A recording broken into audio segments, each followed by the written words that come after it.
Poke is an awesome sort of combination of foods, usually marinated in a really lovely flavoursome sauce, along with all the crunchy vegetables, makes it a really light and fresh and healthy dish. Welcome back to this week's Wok Wednesday or Wok-less Wednesday, and actually there's less cooking too. It's a really simple dish. We're gonna start with the rice. I'm using a Japanese rice here, and you can get various different brands of Japanese rice, but your Japanese rice grain is slightly thicker than a, say, Thai jasmine rice. It's really important with Japanese rice to wash it at least sort of 5 or 6 times, just gently through with some cold water and your fingertips. And you're sort of trying to wash out as much of that excess starch as possible. After 5 or 6 times of washing your rice, your water should run clear, and then you want to measure your water to rice. I like to sort of just use my hand for measurement and just press down with your hand and your palm, sort of with a flat surface of rice. The water level should just hit the top knuckle of your middle finger, and that should give you about 1 1/4 water to rice. Cover it with a lid, bring that to boil. Once it's vigorously boiling, turn it down to a low heat and let it simmer away for about 15 to 20 minutes. Once the water has completely evaporated, switch the hob off and just allow it to sit with the lid on in its own steam to sort of fluff up and absorb that extra moisture. Now the rice obviously is one of the main components of a poke, but the marinated fish is where all the flavor comes from, and that sort of lovely sort of fresh sashimi texture is added to the dish. When we're talking about texture, the vegetables are also really important. So I've got some rainbow radish here, or different colors of radish that I'm going to use. And you just want to slice these nice and fine.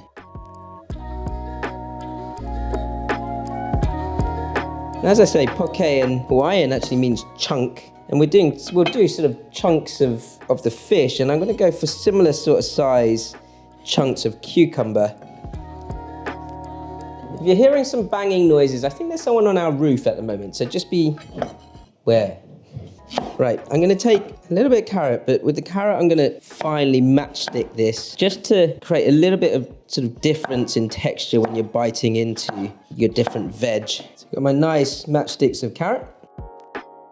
Some avocado. Make sure it's a nice ripe avocado. I don't mind just sort of slicing into this in a crisscross fashion. I've got that ready, and I can just scoop those chunks out when I'm serving up the actual bowl of rice. I've also got some sweet corn here because I think it goes quite nicely, add a bit of sweetness. And then I've got some wakame, which is so it was dried seaweed. I've used this for a different video, but this will work an absolute treat on the rice as well. And it's a type of dish that you can kind of put whatever you want over the top, so long as it's nice and colorful. There's lots of different textures. I've got some sashimi grade salmon here, which is absolutely beautiful. But I'm actually going to slice up some red onion first and make my marinade so I can get that ready before I slice into my salmon. You want to finely dice your red onion. And this is all going to add a lot of flavor to the actual marinade itself. That can go straight into a mixing bowl, ready to add all the rest of the flavor into the marinade. Oh, those onions are killing me today. Don't need the whole spring onion there, half will do. Finely sliced rings, and don't worry, I'm not going to throw this spring onion away. I've seen a few comments about me throwing spring onions away, but no, this is being kept and I'll use it for another dish. But whilst we're on comment, if we get 1,000 likes on this video, guys, we will give you a School of Wok prize. We'll pick a random comment and we will give you guys, or some lucky person, a lovely School of Wok prize. So get liking, like. In the meantime, I'm cutting some dill. Finely chopped dill. You don't have to use this, but I quite like my marinade for the sashimi or for the fish or the chunks of sashimi to be really nice and herby.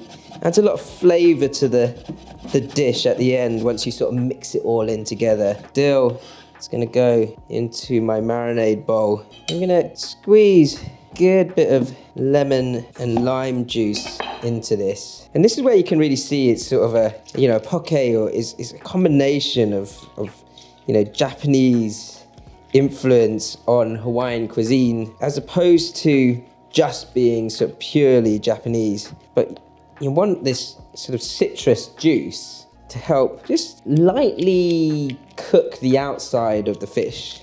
So I've got my onions, my spring onion, my dill, my herbs in there with that lemon and lime juice.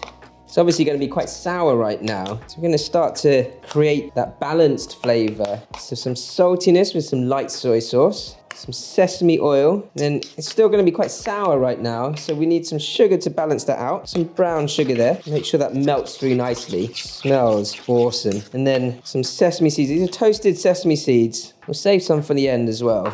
Give that a good mix around. The fish, got my Japanese knife here. I'm just going to slice to good size chunks. Love just watching the contours of that fish, and that can just go straight into the marinade.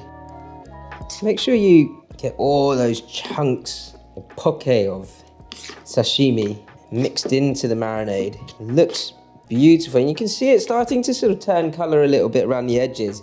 That's the lime juice and the lemon juice sort of cooking the outside. So my ingredients are all ready to line up my poke.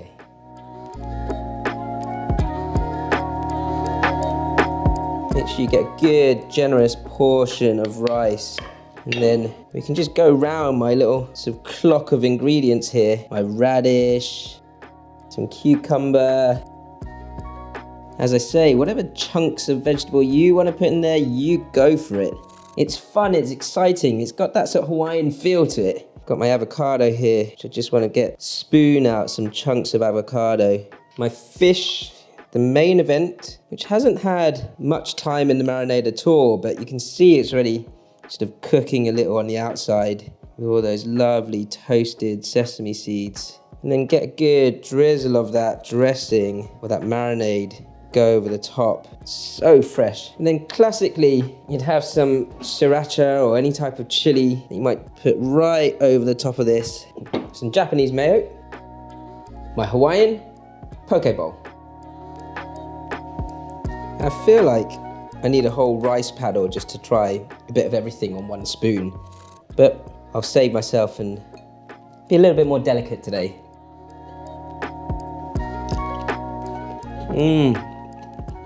It is delicious. With the dill in there and the dressing, and then it kind of interacts with the sriracha. You get good spice, and that hits the fish, the raw fish as well. And guys, if you like poke, whether you've been to Hawaii or not, let us know in the comments below what your favorite combination of sort of toppings for your poke have been, if you've tried it before. Don't forget, like, comment, subscribe, ding, hit that notification bell, and maybe one day you'll get a little trip to Hawaii, but not on us.